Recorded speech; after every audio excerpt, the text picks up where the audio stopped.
All right, in 6.2a, we're going to talk about transforming random variables. How do they change? All right, here we're going to start with an example that's going to kind of carry us through the notes, but it's El Dorado Community College. It considers a student to be full-time if he or she is taking between 12 and 18 hours. The number of hours that a randomly selected El Dorado Community College full-time student is taking in the fall semester has the following distribution. So this is our variable x, 12 to 18 hours, and these are the probabilities of each outcome.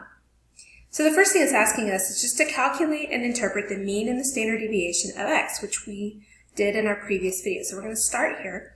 So if you recall, to find the mean, I need to take the outcome times its probability all the way down the table. That's what I've done here. Outcome times probability, plus dot, dot, dot. And I'm going to do it all the way down and add the products. And I get 14.65 hours. Okay, I did use my calculator on this. If you don't remember how, go back to the previous video and I'll step you through it. But I used the calculator to find my mean and standard deviation, but I do have to show work, and this is the kind of work I need to show.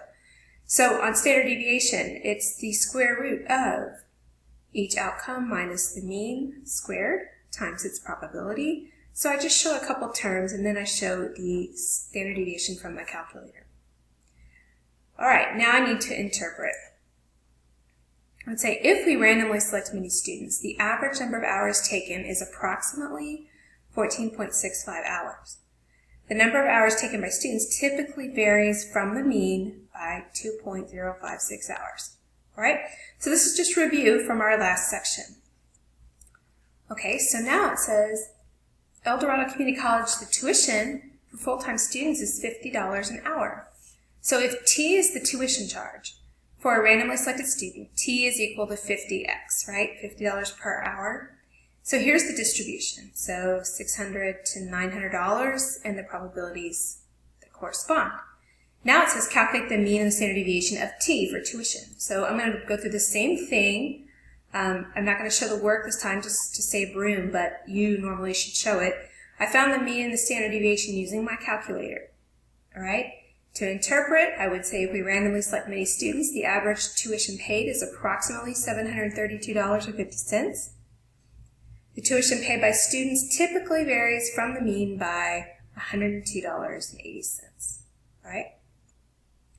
All right, so on the left here, I'm just showing you the original set of values that we found with the distribution of the number of hours a student takes.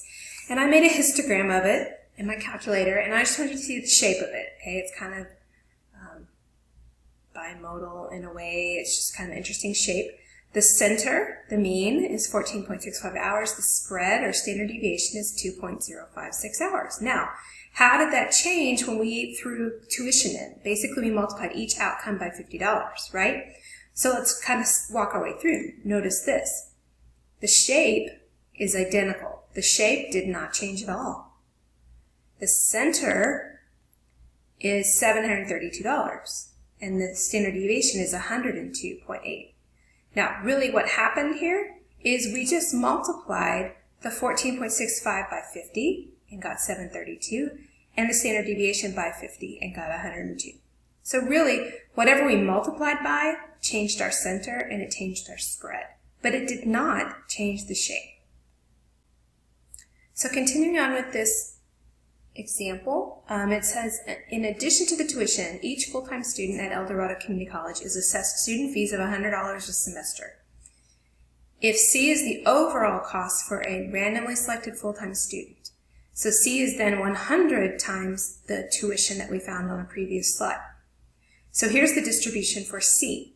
We just added $100 basically to each outcome, and there's our probabilities. So it says calculate and interpret the mean and standard deviation of C. So again, I put it in my calculator, list 1, list 2, 1 variable statistics, and I come up with my mean of 832.50 and my standard deviation of 102.80. Now, to interpret, I would interpret very similar to what I did before, but I want you to notice, look at the shape. The shape is the same as the previous distributions. It did not change. Okay, the center, the mean, it was $732 with just tuition. Now we added a $100 fee and it jumped to $832. So the center, the mean added the constant, in this case was 100. The spread did not change. The standard deviation was exactly the same on the previous slide. So what does that tell us? That means that if we're adding something, it will not change the standard deviation, but it does change the mean. Okay, so in math terms, the linear transformation. If y is the linear transformation of x, okay, then the probability distribution of y will have the same shape as x, the original. If b is greater than 0, that just means the constant's greater than 0. Don't worry about that. The idea is the distribution will keep its shape.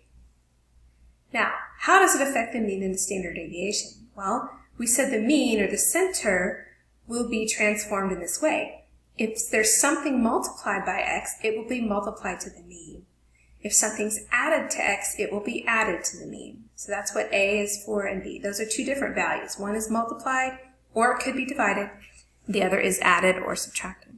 Now, what about standard deviation? What did we notice? We noticed that in the standard deviation, it was multiplied by the constant that was multiplied. Now, it would be absolute value of B because spread is always a positive value. It's a measure of distance. So most times it is a positive value for standard deviation. It's going to be. So notice that the standard deviation is only affected by the constant we multiply or divide. The constant that is added or subtracted does not affect the spread.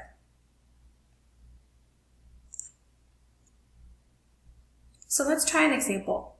In scaling a test. In a large introductory stats class, the distribution of x is the raw scores on the test that is approximately normally distributed with a mean of 17.2 and a standard deviation of 8. The professor decides to scale the scores by multiplying the raw scores by 4 and then adding 10. A. Define the random variable to be scaled score of a randomly selected student from the class. Find the mean and the standard deviation. Okay, so to define y means basically to write the equation of the transformed variable. So it would look like this. Y is equal to 4 times the score, and then I added 10. We just write it this way. And that comes from the sentence right here. Multiplying the raw scores by 4 and adding 10.